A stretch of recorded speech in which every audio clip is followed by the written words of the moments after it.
Good afternoon, everybody, and welcome to the Saints Insider Reaction Show for the 53-man roster.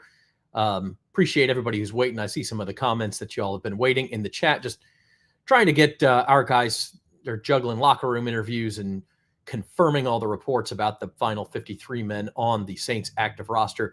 But we are ready to be joined now by Jeff Duncan. And I'll tell you what, there's Jeff. Jeff, maybe not quite as many surprising cuts as last year, but still I'd say a pretty newsworthy day for the Saints to keep 10 rookies on their initial 53-man roster.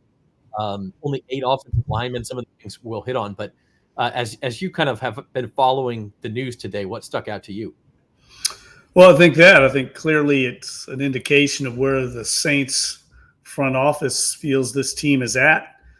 10 rookies going for a lot of what you would call cheap labor. And I also think it's a good sign for the future. I mean, this team's going to be younger, probably a little more athletic. And, kudos to the scouting department that was able to identify 4 undrafted free agents to make this roster. That does not happen very often. I was trying to remember the last time that many UDFAs made it. And I went back a few years, and I'm still researching when we jumped on the pod. Yeah, it may be the first ever. I mean, especially going back to the years when the draft had so many more rounds and you wouldn't have as many undrafted players. So it's certainly the first I remember seeing it for any team. But those are the 4 that you got: Mason Tipton, the wide receiver; Rico Payton, the corner; Matthew Hayball, the punter, at least for now. That's another change we could see. And then Dallin Holker, the tight end, who is probably the most likely to make it the whole time. We're going to have more takeaways. We're going to run a quick ad here and get that out of the way, and we'll be right back after this. Football fans, with the Caesars Sportsbook app, you can be in the game all the time. Seeking instant action? Quick Picks offers you the most popular games and markets, already built for you and ready to bet. Experience the thrill when you stack your bets to create a super parlay. Build bets for your favorite teams and players across multiple games. This season, don't just watch the game. Download Caesars Sportsbook and experience the game like never before. All right, you're watching the Saints Insider reaction show to the 53-man roster being dropped. Actually, what teams do is they have to make their roster cuts by 4 o'clock Eastern today. And so they announce their cuts, and then it's up to us to kind of piece together the roster. Zach Ewing here with Jeff Duncan, Times-Picayune columnist. And Jeff, we were saying before the break, like these 4 undrafted free agents, and I got to say the one that really sticks out to me is Mason Tipton. Like, how good do you have to be in 2 weeks of camp to then get hurt, miss all 3 preseason games, and still make the active roster as an undrafted rookie? Yeah, well, he really stood out during the time that he was on the field. I mean, he was beating a lot of the Saints veteran corners, guys like Alante Taylor. Paulson Adebo had trouble staying in front of Mason Tipton.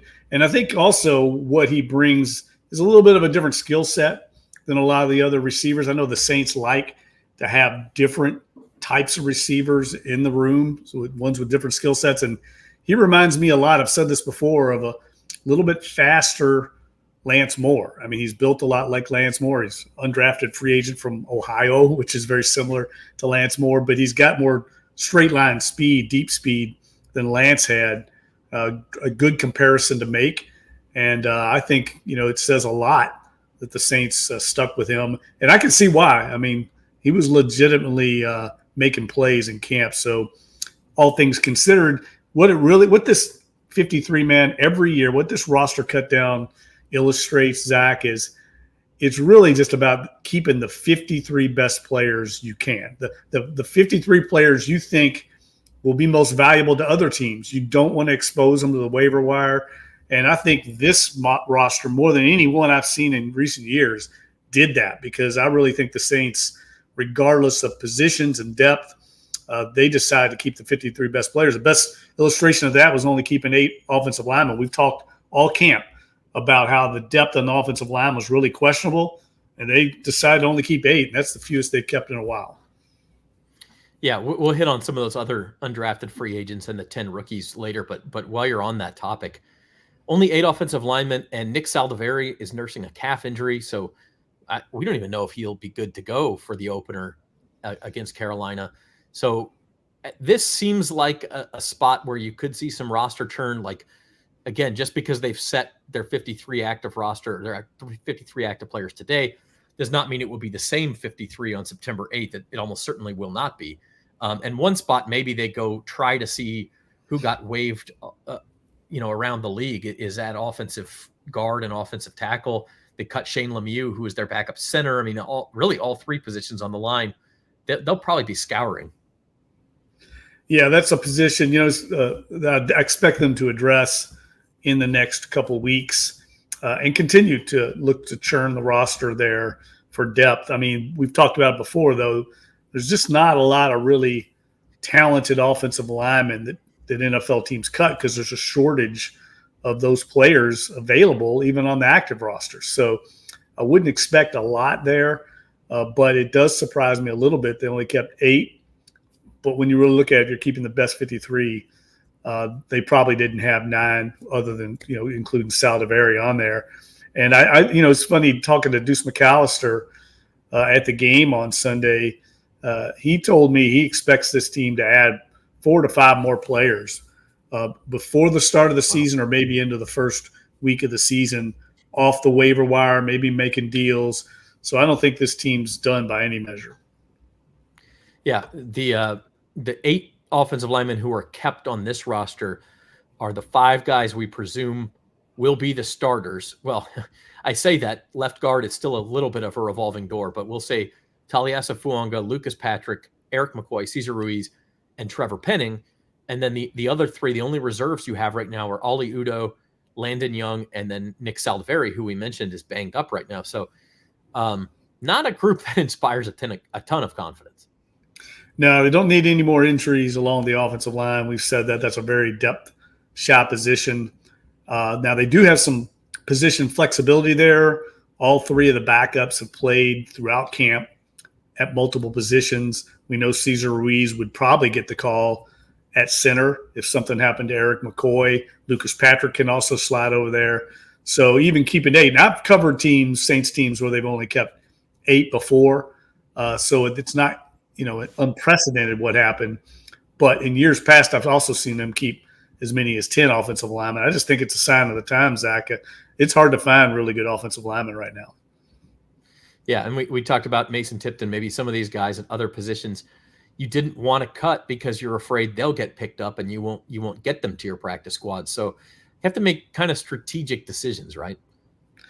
Yeah, exactly. And you also have to think about they're positioning themselves for the opener and who might be available. They know who's kind of nicked up, who might not be 100%, who might have to be down on the active roster. So they're really just trying to get through that opening game right now, who might get picked up by another team. So you want to protect them as well. But all these thoughts they're going on internally that we don't really know about at the bottom of the roster are certainly being made with the September 8th opener in mind. We got a couple of comments on running backs. Let's hit running backs. Jacob Cabote cut. I think that surprised some people. He did have a strong final preseason game Sunday against Tennessee, but he was pretty far behind a lot of the other guys. The running backs they keep are Alvin Kamara, Jamal Williams, Jordan Mims, the rookie out of Fresno State, and then Taysom Hill also listed as a running back, and then Kendry Miller. Severio, I apologize if I'm mispronouncing your name, but he says not a fan of Kendry over Cabote. That's not exact. Kendry's on IR, so he's not on the 53-man roster either, and he will not be able to play until week 5 against the Chiefs. So I don't think any of this was a surprise, but we do see some people kind of surprised Cabote got cut.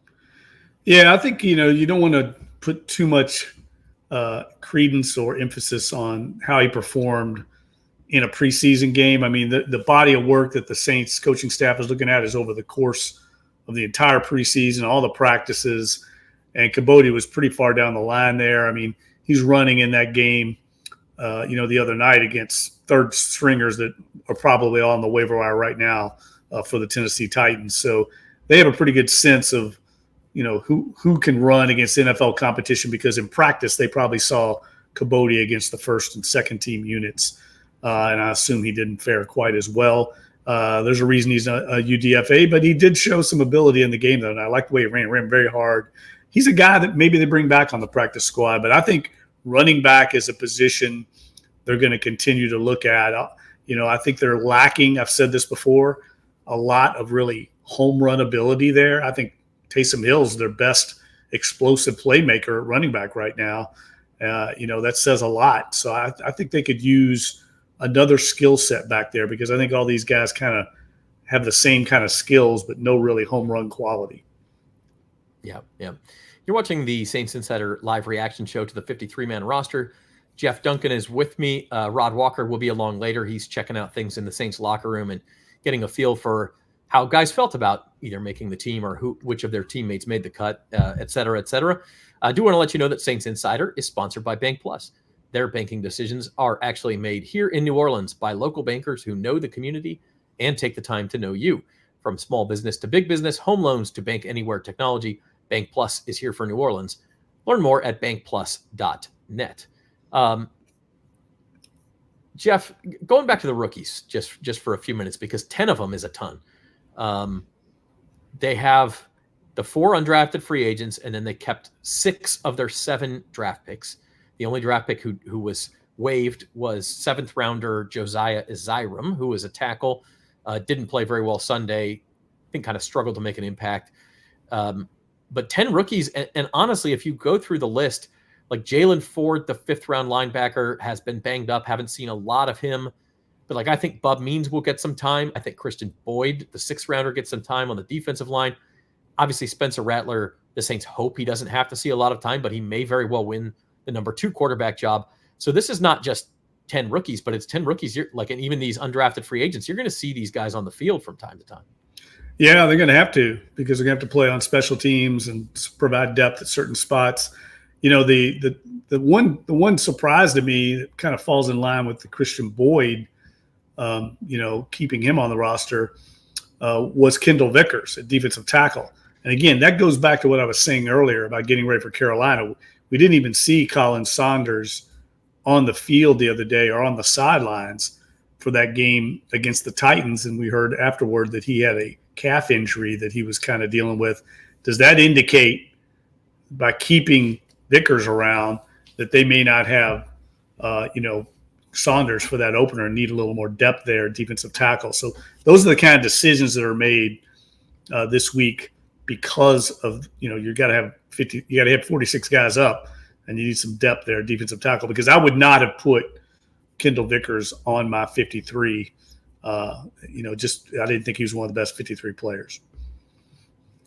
Yeah, a little bit of a surprise. But again, if Colin Saunders is out, say the first 2 weeks of the regular season, you need some bodies there. We got a comment about did the guy who returned the kick the other day, that'd be Samson Nakua. There it is. Did he make it back? He got cut. He did not make it. And I don't think it came down to those 3 yards, but man, I was hoping he got in the end zone. Came down to his pinky toe. If he stays in bounds, no. Look, they make decisions based on way more than that. And even Dennis Allen said that after if you watch Samson Nakua in practice, you can see when he goes against frontline NFL corners, really struggles to get off the line of scrimmage. He's a very slight guy. He's not particularly fast, although he looked incredible on that kickoff return, I have to say. But you can see why he was not drafted. He's kind of a thin, raily guy, catches just about everything thrown to him. Problem is, getting open and getting separation against NFL-level corners is a struggle for him right now. But great kid, a kid that it wouldn't surprise me to see them bring back. Yeah, I like the kid. I like the story. And he did show tremendous vision. I will say on these kickoff return, missed field goal returns, we mentioned this on the postgame show on Sunday, but you're going up against basically a kicker, a holder, and 9 fat guys, right? These are, and in that case, probably 9 backup fat guys on the Titans. That's why Samson looked so fast out there, because he was running against big guys, because that's not his bread and butter. He told me even that his brother was faster than him, Puka Nacua, who's also not known for his speed as well. And if he's not as fast as his brother, that kind of puts it in perspective. Yeah, the Saints have guys you could put back there in a missed field goal situation who could do the job. I mean, very exciting play. You just have to have the exact right circumstance for it to happen.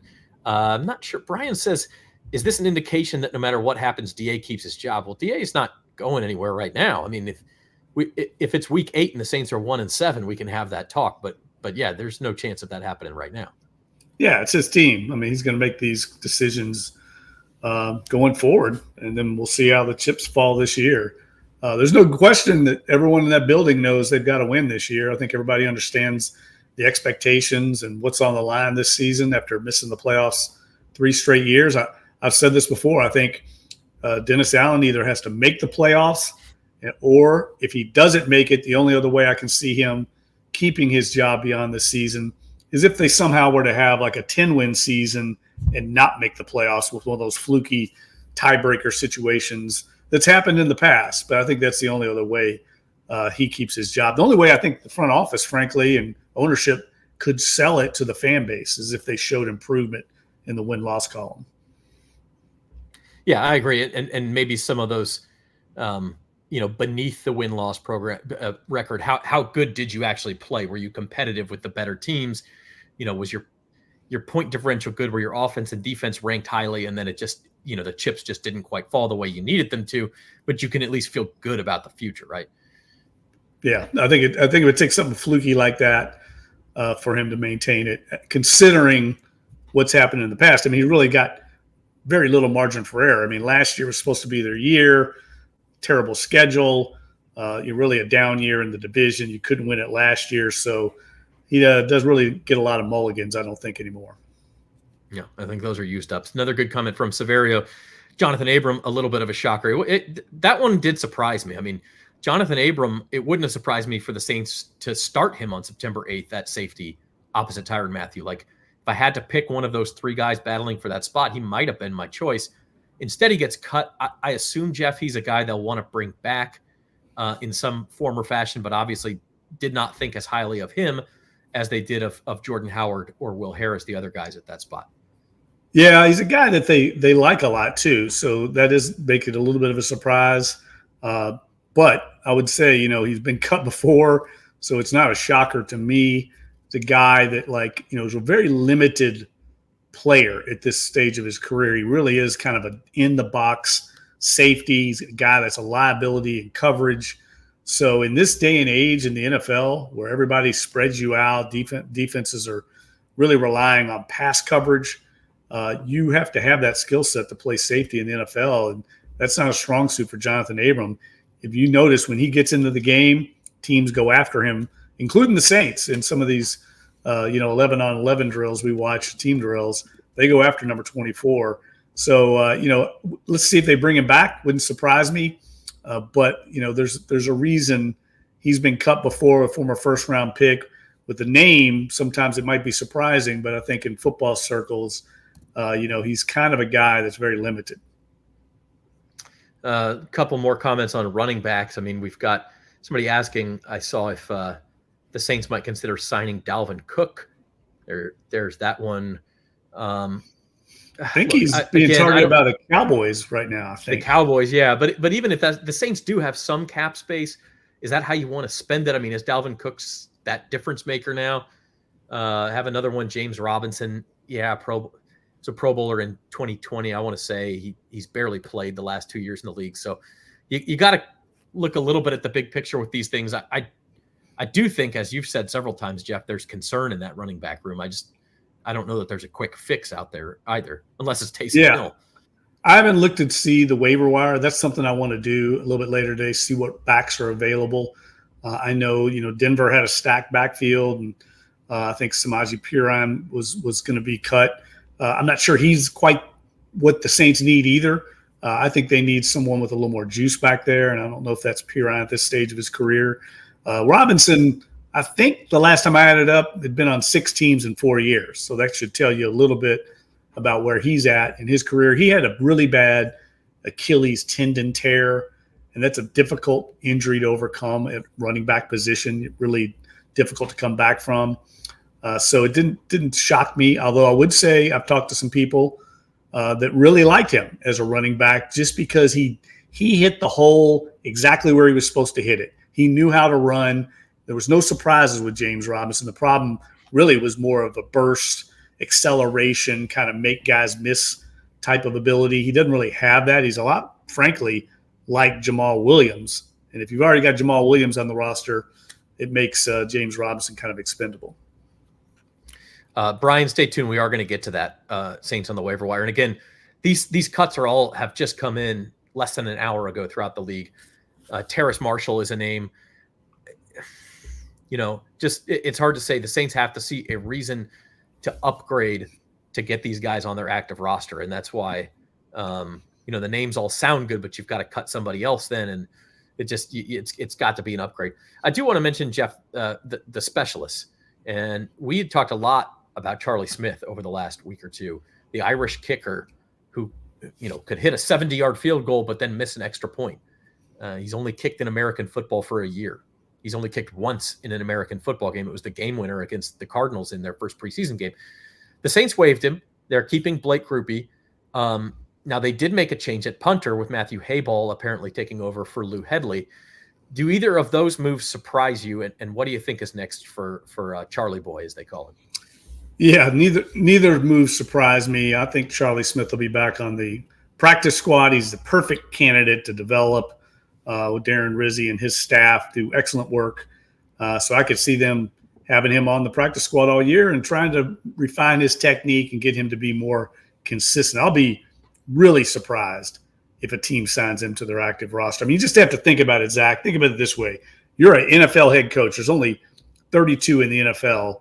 You're going to bring in a guy that, first of all, hasn't even been in your camp, so you haven't seen him as much as the Saints have. And he's never kicked an American football before this season, and you're going to make him be your starting kicker, which is what you'd have to do, most likely to have him on the active roster. That's a big risk. If he misses a field goal that could win a game for you in game 1 or week 2, the fans would excoriate the head coach. So I just think it's a real long shot that someone takes that leap of faith with a guy that hasn't been in their locker room, considering his lack of experience. Hayball did not surprise me whatsoever. Lou Hedley probably should have been replaced last year. He had a terrible year. Saints made a lot of excuses for him. We heard every excuse in the book, what they were asking him to do and all this stuff. But we saw in camp that Hayball was the much more consistent long-range kicker, and I think that's an upgrade for him. Yeah, and there's also the possibility that's a position where they check out the waiver wire too. As you said, there's only 32 starting jobs, so if there's a team out there, and I can't say I follow the punting world close enough to know who it would be, but they may have a starting caliber player who got waived somewhere else, and the Saints could say, oh, let's take that proven commodity, and Matthew Hayball ends up on the practice squad or getting cut as well. Yeah, and that's a position, though, where you see a lot of undrafted free agents make it. I mean, it's just very common. In this salary cap era, and especially with a team like the Saints that are constantly battling up against the ceiling on their salary cap, they need young undrafted players like that to kind of make the calculus or make the math work on the roster. So it's not quite that surprising when you look at some of the contracts the Saints have, really a top-heavy kind of roster with a lot of aging veterans, a lot of high-priced guys. So they need some, like I said before, cheap labor to make it work. Yeah. Lots of questions about the waiver wire. We're going to talk about that in just a few. And we've also got Rod Walker on his way from the Saints locker room. He's going to hop on too. First, we got another break we got to get to. You're watching the Saints Insider podcast. Hey, hit the like button on the video. Subscribe to our YouTube channel, our Saints on NOLA.com YouTube channel. We've got 2 Saints Insider podcasts every week, plus our post-game show every Sunday, and live reaction shows like this as well. So subscribe to the channel. You'll get notifications on all that good stuff, and we'll be right back with more after this. Ooh, I see at least 3 of them in there. 3 what? Possums, big rats, I don't know. Clarify big. You're gonna have to gut it.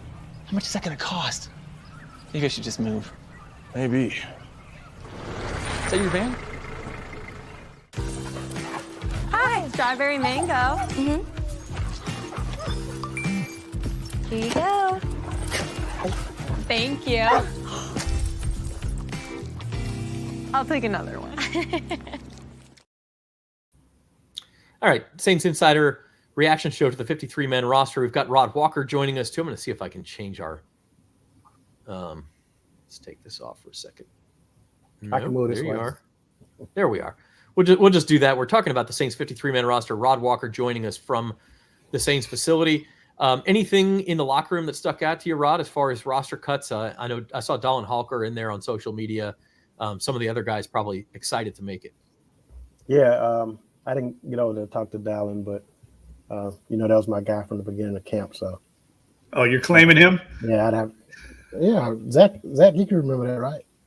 Oh, you were talking about him like a year ago, Colorado State playing Colorado on late night college football week 1 and talking about this tight end with the crazy hair and stuff. Yeah, Rod's a dollar. So, so I mean, he was in there, but I did get a chance to talk to Blake Groupie, and he was a guy that obviously, some people thought he may make it, and some thought they'd go with Charlie Smith, and just kind of talk to him about what the day was like for him. And he said he was pretty confident. He felt like he had a good, really good camp, and he ended up making the team. And this time a year ago, he was on the opposite end of that, being the guy who, the newcomer that was trying to overtake somebody. So this time he's on the other side of the fence, and he was able to make it again. So, kudos to him. But he said he was really confident in what he had done.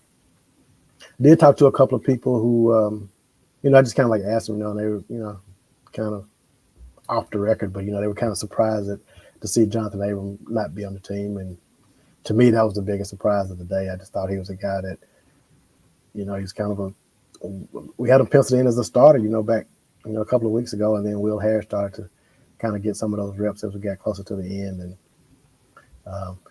eventually that's what they ended up, going with. Yeah, he was a guy also that I was going to say, Zach, Rod, he was a guy we know they liked too. Dennis Allen singled him out last year as a guy that, spent more time on his tablet than just about anybody on the roster. They audit all that use. And he was kind of the veteran kind of guy you want, very popular among his teammates. So it will not surprise me if he comes back on the practice squad. But the exception there would be if another team wants to add him to their active roster, he's going to certainly take that opportunity. Yeah, I mean, Jonathan Abram was leading the pregame. He led the huddle Sunday, which kind of tells you what they think about. Yep. I mean, out of the guys who were playing Sunday, he was like one of the leaders of that bunch. So, to me, that was the biggest surprise. Yeah, and keep in mind, he's not exposed to waivers as a veteran guy. He was outright cut, and so there could be an agreement in place. You see this with veterans sometimes. The Saints could have told Jonathan Abram, like, hey, we'll bring you back after week 1. We'll see if that happens. I mean, sometimes you think that's the case, and then they end up thinking, okay, we're fine. They do have some cap space, which is different this year. I don't know if that's going to be, used for offensive line help, running back help, but it's a good place for us to get into our transaction segment. It's proudly sponsored by Associated Grocers. Join our team and help support the success of local independent retail grocers. Apply today for available positions at Associated Grocers. And we've got a lot of comments about transactions here. Like, is there safety help out there? Is there offensive line help out there? Running backs, wide receivers? And, the short answer, I guess, Rod, is that we don't know for sure where the Saints are looking. I think offensive line is probably a good place to start. They only kept 8. They're going to almost have to sign somebody before opening day. Yeah, I mean, and I'll have this column up here shortly, I guess, about some of the transactions. But I think offensive line I thought they made a somewhat surprising move there when they let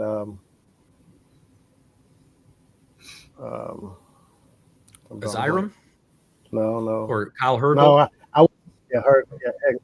He's a guy that I thought had a good shot at making team because he was a guy that had played some left guard with the ones, during camp. He's also a guy that plays center, so you just kind of felt like with that versatility that, he'd be a guy that, possibly could stick around, and he didn't. So, I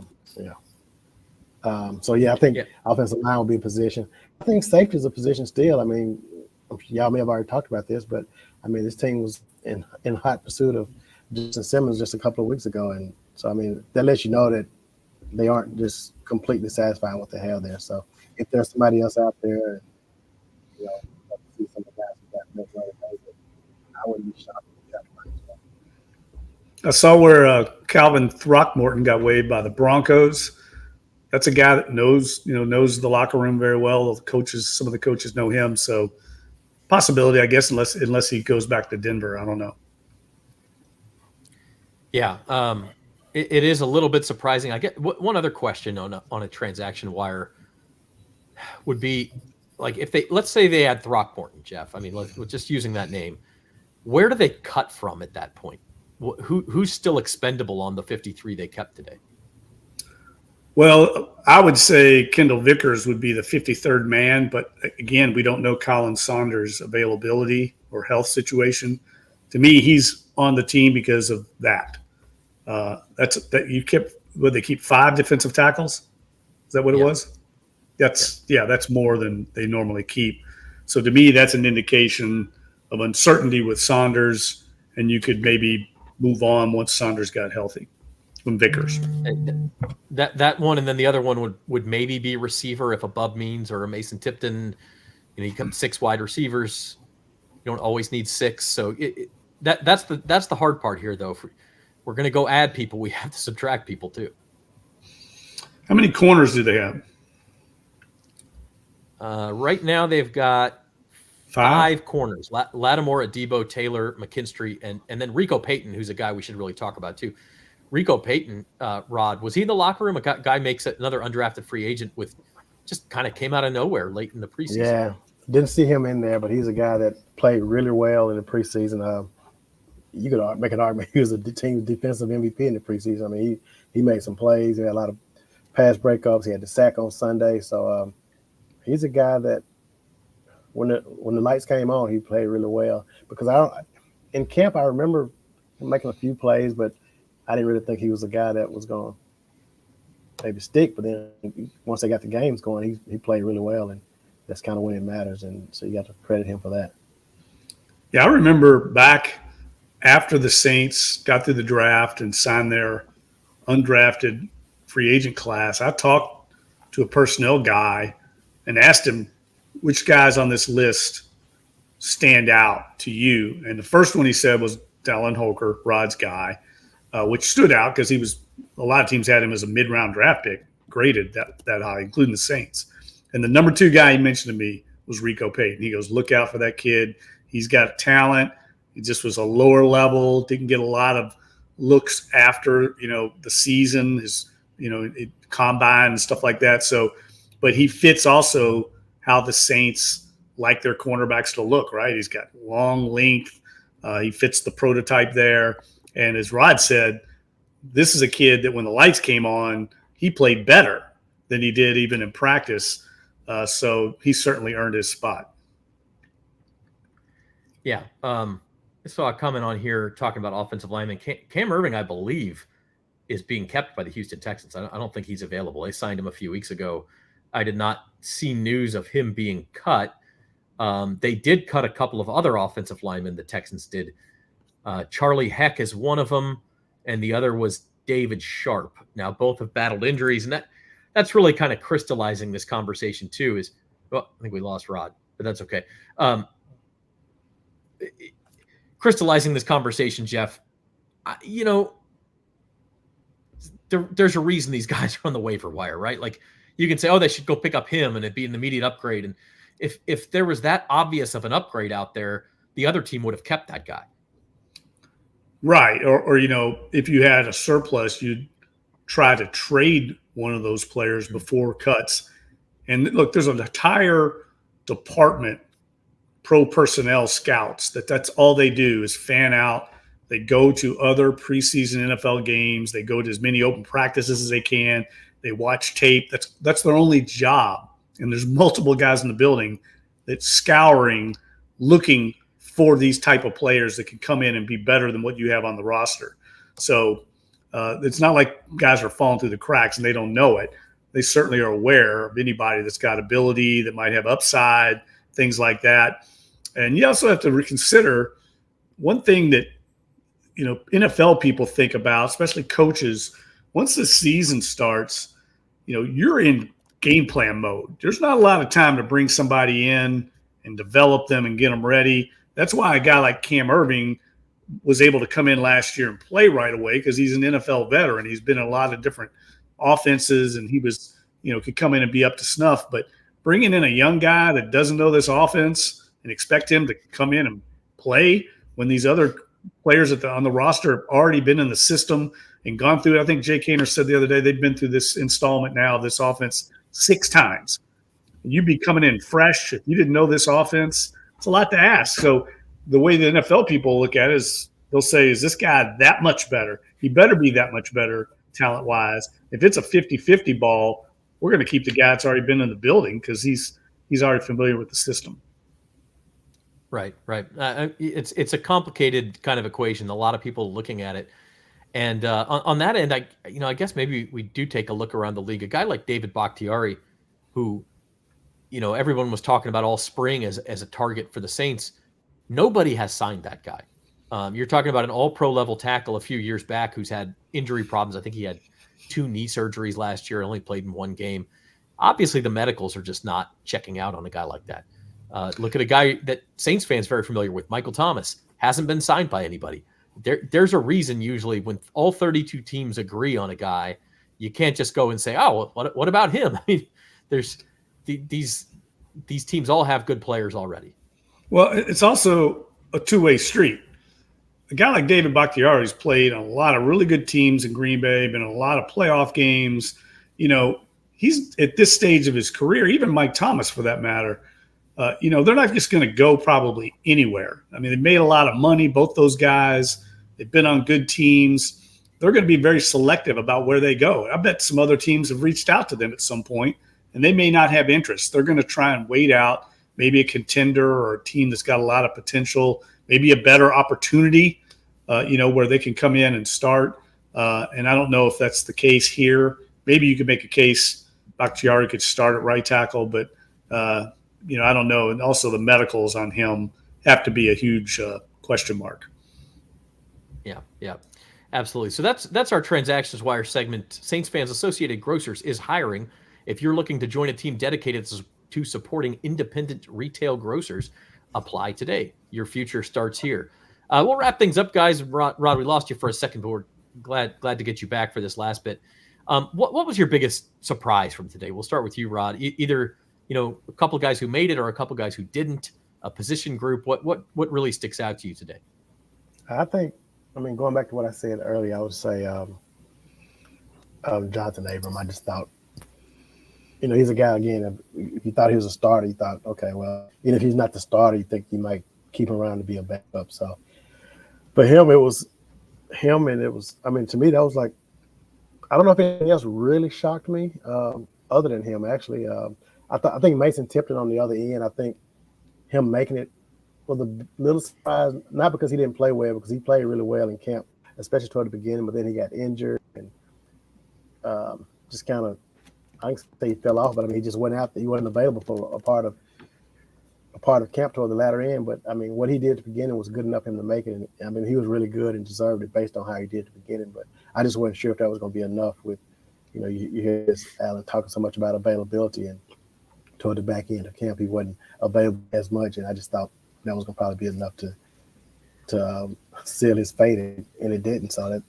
that's props to him for doing what he did on the front end. Yeah, Tiger Fist has a chance of getting a player told, stay by the phone, we might need you. I don't think there are hard feelings in that sort of a situation. I think that's probably maybe what happened with Jonathan Abram. Hey, stay by the phone, maybe week 2 when we kind of get some more clarity on who's hurt. Maybe obviously you're going to have injuries every week in the NFL. That he may be a guy they bring back, that sort of thing. We'll see what happens. I will say this, Jeff, and I want to ask your surprise too. But I want to say there's now 17 players on a 53-man roster, so almost a third of who's on the roster who are either first or second-year players now. You have the 10 rookies, plus from last year, Blake Grupe, Brian Brzee, Isaiah Foskey, Nick Saldiveri, Jake Hayner, and Jordan Howden and A.T. Perry. That's 7 more. So that's 17. And then Kendry Miller, who's on IR, would make 18. So that's a third of your roster is only first or second year players now. So we talk about the age of this roster. They are making an effort to get younger. Yeah, I think we talked about it on the Saints Insider podcast earlier this year.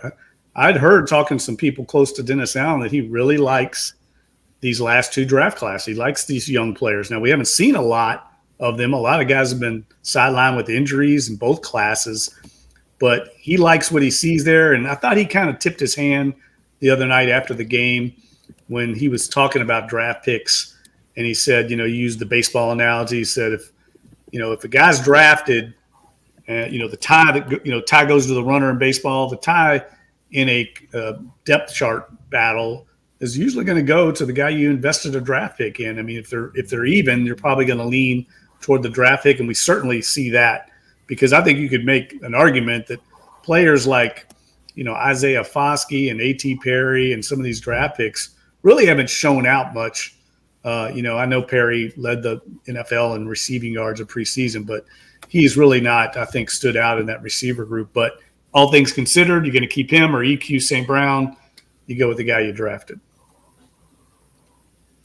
Yeah, and we'll see what those guys do. But we'll end here, Jeff. What's your biggest surprise, either in a positive sense or negative sense, for a guy who got cut or made the team today? I think just overall them keeping 4 undrafted rookies like we started the pod with. I mean, that's a high number for any team in the league. I can't remember the Saints. They've kept that many before, I think, but it's been a long time since it's happened. And really what that indicates, and I think one of our viewers said as much, is it is a window into this roster where it's at right now, the lack of depth. When you've got a bunch of undrafted rookies making the team, you either have a really stacked team with the starting unit and you can afford to do that, or else you're hurting for quality depth. And I think the latter is the case right now. And I like these guys. I like all 4 of these guys. Certainly the 3 position players a lot. You can see the talent there, but that's a scary thought if all of a sudden you get a run of injuries at one of those positions and you got an undrafted rookie thrown out there. That's throwing them to the wolves. Yeah.